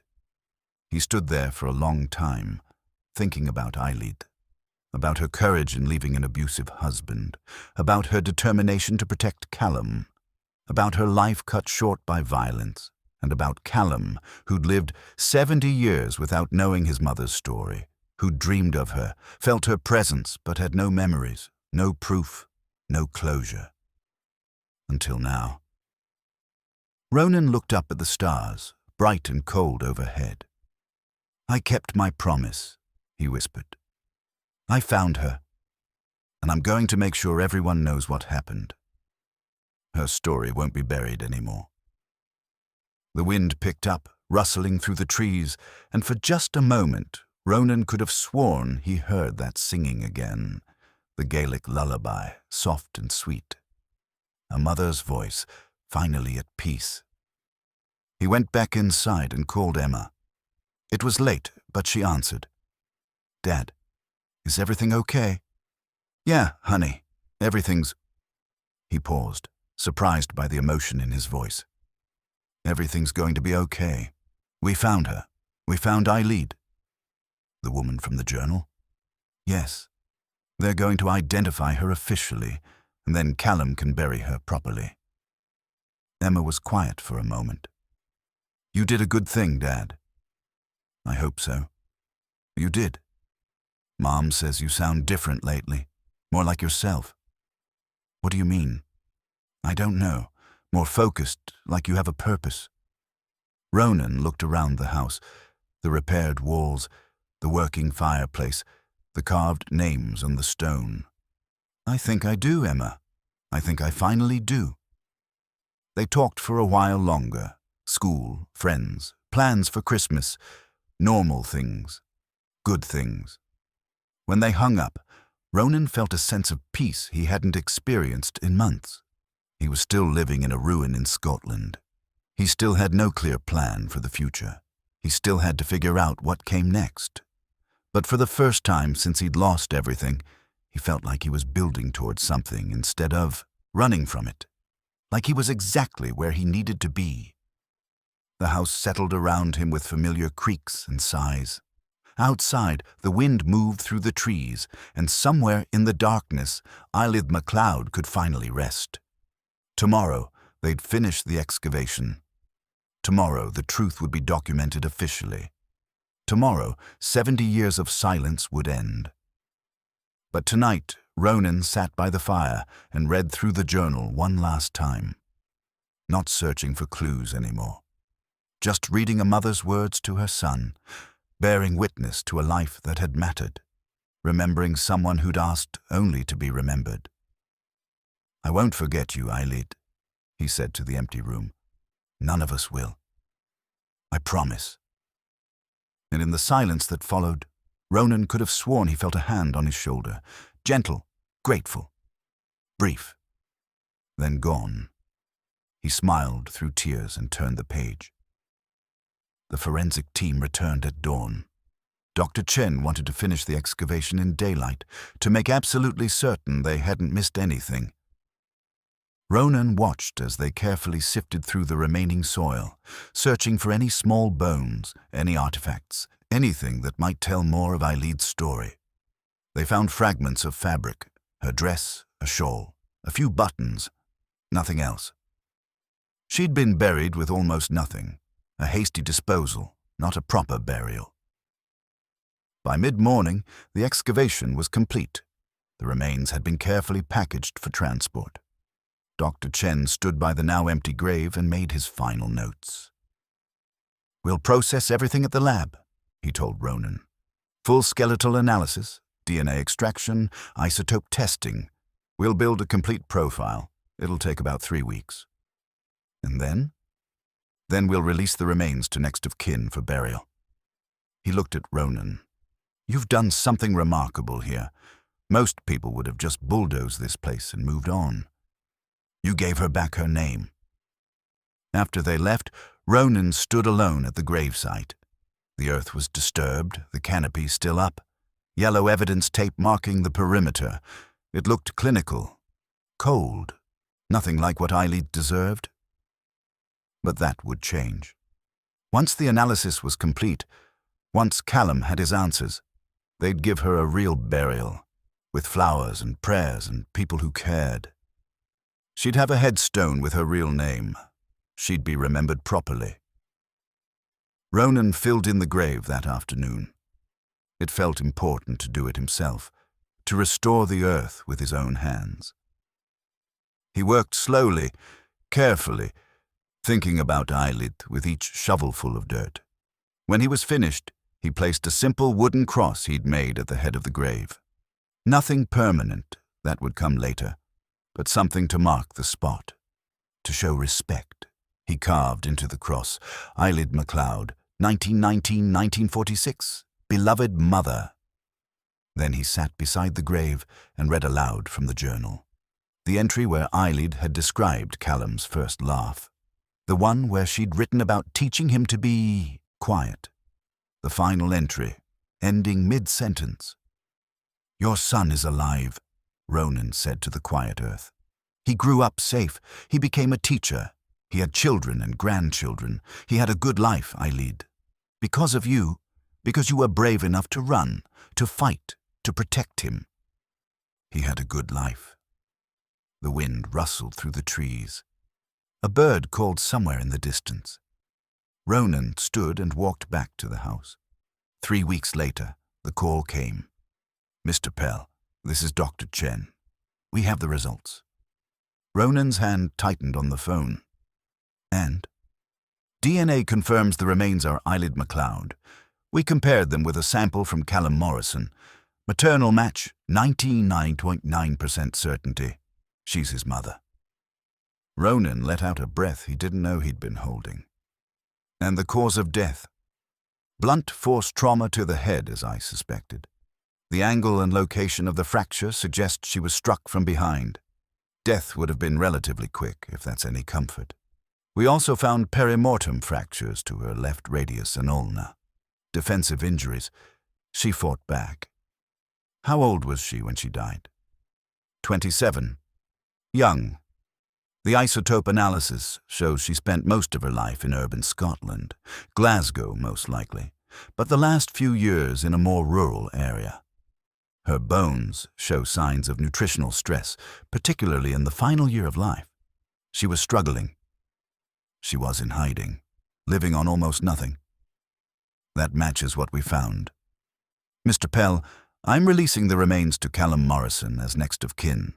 He's requested that you coordinate the burial arrangements." "Me?" "He said you've earned the right. You found her. You told her story. He wants you to see it through to the end." After the call, Ronan drove to Aberdeen to meet with Callum. They sat in the same common room where they'd first talked, surrounded by the quiet sounds of the care facility. Callum held the locket, cleaned and restored, the photograph of baby Callum visible inside. This was around her neck when she died. She kept you close to her heart. Literally. "I want to be there," Callum said, "when we bury her. I know I don't remember her, but I want to say goodbye properly. Of course, we'll plan it together. Where should we bury her?" Ronan had been thinking about this. There's a cemetery in Glenmar, small, old. Some of the MacLeods from earlier generations are buried there. I think she'd want to be with family, close to the house where she lived, close to where you were born. Callum nodded. "Yes, that's right. That's good. They planned the funeral for the following week. Small and simple.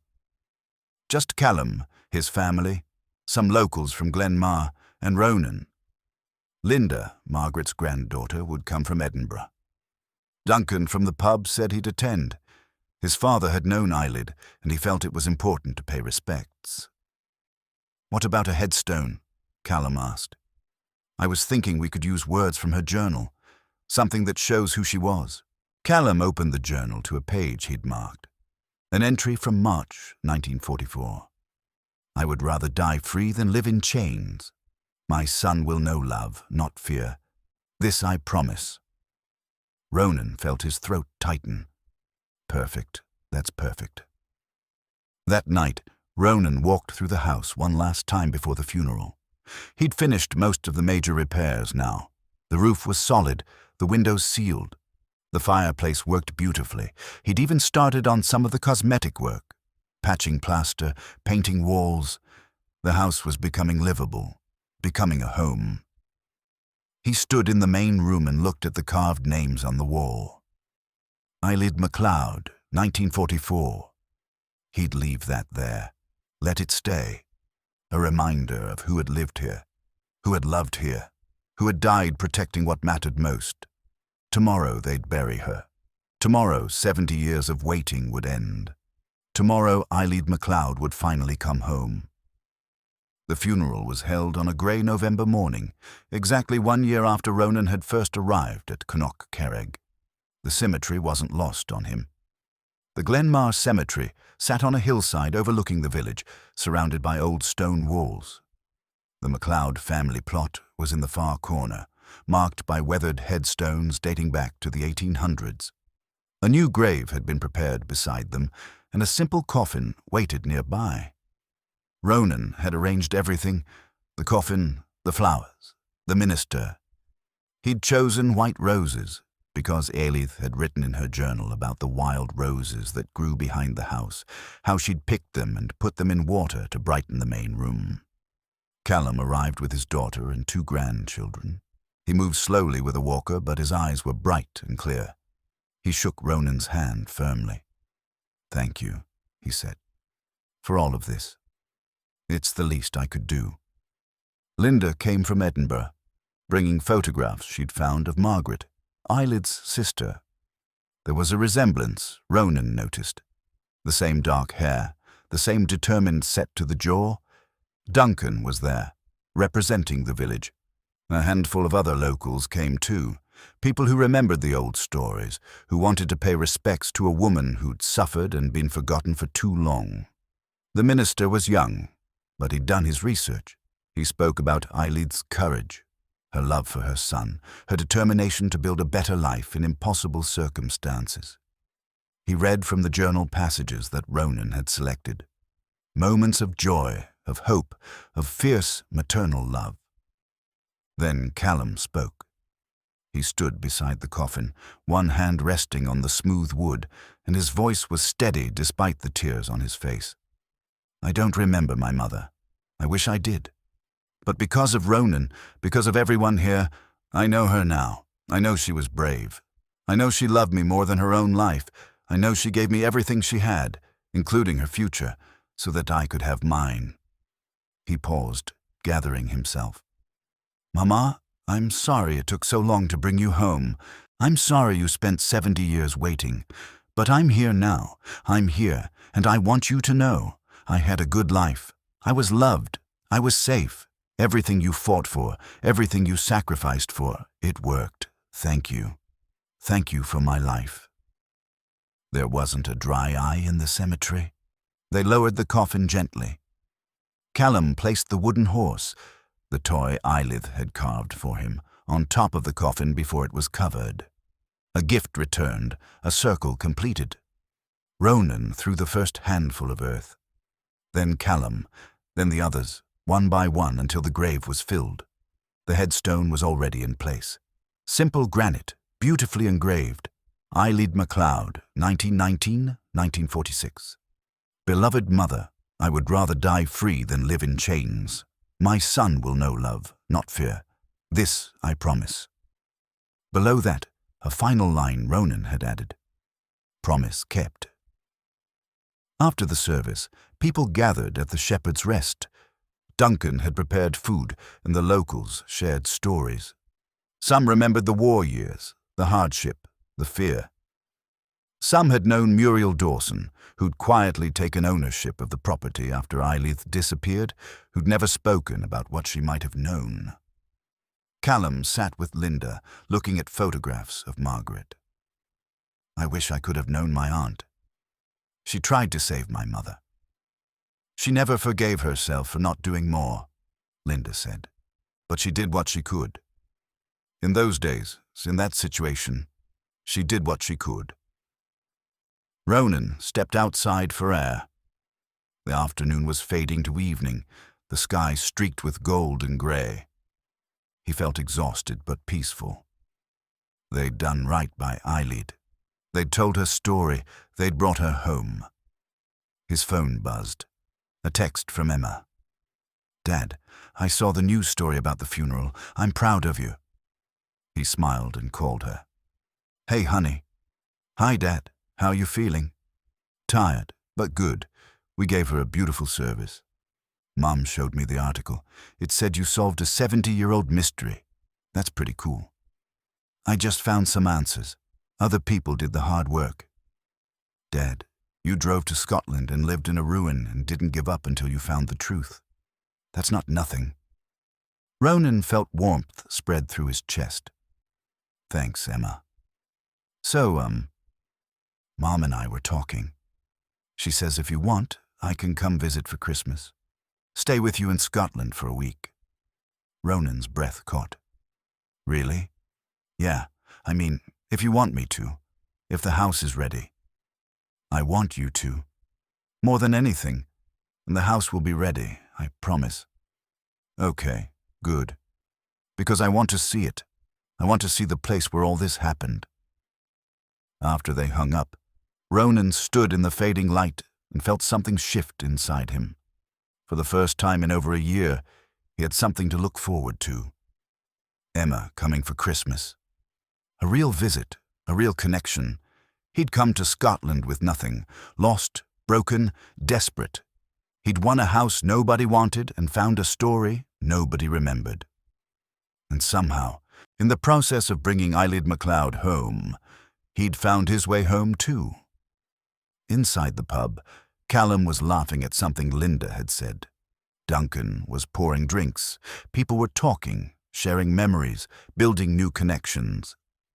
Ronan went back inside and joined them. For the first time in a very long time, he felt like he belonged somewhere, like he was exactly where he was supposed to be. 2 months later, Ronan stood in front of Connaught Carrig and barely recognized it. The roof was solid now, covered in new slate that gleamed in the winter sun. The windows had glass again, real windows that opened and closed properly. The walls had been repointed, the ivy cleared away to reveal the beautiful grey stone beneath. Smoke rose from the chimney in a steady stream. Inside was even more transformed. He'd restored the main room completely. The fireplace worked beautifully, the floor was level and smooth, and he'd even managed to save some of the original wood beams. The kitchen had new cabinets, a working stove, running water from a newly drilled well. The bedrooms upstairs were habitable now, insulated and warm. It had taken every penny he had left, plus a small loan from the bank. But it was worth it. The house was alive again. A home, not a ruin. Emma was arriving tomorrow. Ronan had spent the morning preparing the guest room. Fresh paint on the walls, new bedding, a small bookshelf stocked with novels he thought she'd like. He'd even carved her a small wooden horse, matching the one Eilidh had made for Callum. A connection between stories, between generations. That evening, he drove to the cemetery to visit Eilidh's grave. He did this once a week now, bringing fresh flowers, tidying the area around the headstone. The grave had settled beautifully. Spring bulbs were starting to push through the earth, daffodils and crocuses that would bloom in a few months. He sat on the stone wall and looked at the headstone. Emma's coming tomorrow, he told the quiet grave. My daughter, I told you about her, remember? She's 12, bright as anything. A little skeptical about all this, but she wants to see the house. Wants to understand what kept me here all these months. The wind rustled through the grass. I think she'll understand. I think when she sees it, the house, the journal, everything, she'll get why it mattered. Why you mattered. A bird landed on the headstone, cocked its head at him, then flew away. Callum came to visit last week, brought his daughter and grandchildren. They wanted to see where you lived, where you raised him. I showed them everything, the cellar where you hid him, the fireplace where you kept him warm, the place where your names are carved in the wall. His daughter cried. Said she wished she'd known you. Ronan smiled. They're good people, Eilith. You'd be proud. Callum turned out just fine. More than fine. He's kind and thoughtful, and he raised his own children to be the same. Your love didn't end with you. It kept going, generation after generation. That's what you left behind, not tragedy. Love. He stood and placed fresh white roses at the base of the headstone. Emma asked me if I'm going to stay in Scotland. I told her I didn't know yet, but the truth is, I think I am. This place feels right. The house feels like mine now, or maybe I feel like the house's. Either way, we fit together. The sun was setting, painting the sky in shades of gold and pink. Beautiful. Peaceful. Thank you, Eilith, for trusting me with your story, for letting me be the one to bring you home. I was lost when I got here. Broken. But fixing your house fixed something in me too. Gave me purpose when I needed it most. He turned to leave, then paused. Oh, and Detective Mackenzie finished her report. It's all documented now. What Thomas did, how the police covered it up, everything. She's submitting it to the historical records. Your story won't be forgotten. I made sure of that. The next morning, Ronan drove to Edinburgh to pick up Emma. She was waiting at the airport with her backpack, looking nervous and excited in equal measure. Hey, Dad. He pulled her into a hug. Hey, honey. Ready for an adventure? The drive to Glenmar took 2 hours. Emma asked questions the whole way, about the house, about Eilith, about what he'd been doing all these months. Ronan answered everything honestly, watching her process it all. When they finally pulled up to Connaught-Carrig, Emma was quiet for a long moment. It's beautiful, she said finally. I thought it would be scary, but it's not. It's beautiful. Wait until you see inside. He gave her the grand tour, the restored rooms, the working fireplace, the carved names on the wall. In the main room, he showed her the journal, carefully preserved in a protective case now. Emma read a few entries, her finger tracing the faded ink. She was so brave. She was. And you found her. After all that time, you found her and brought her home. We all did. Me, Callum, Detective Mackenzie, Dr. Chen. It took a lot of people. Emma looked up at him. But you started it. You cared enough to look. That night, they made dinner together in the restored kitchen. Emma chopped vegetables while Ronan prepared the pasta, and they talked about school, friends, her plans for high school next year. Normal things. Good things. After dinner, they sat by the fire. Emma was reading one of the books from her new shelf, and Ronan was sketching plans for a workshop he wanted to build behind the house. Get back to woodworking, maybe. Find a way to make a living here. Dad, Emma said without looking up from her book. Yeah? I'm glad you came here. I'm glad you didn't give up on the house. Me too, honey. And I'm glad you didn't give up on us.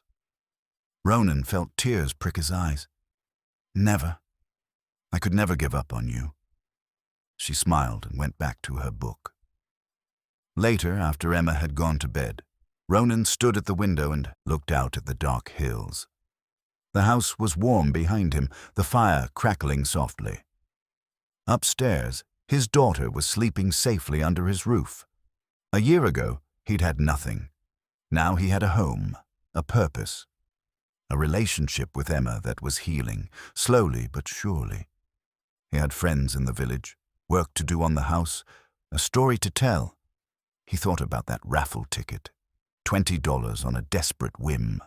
It had seemed like the worst decision he'd ever made, but it had brought him here, to this house, this story, this moment of peace and belonging.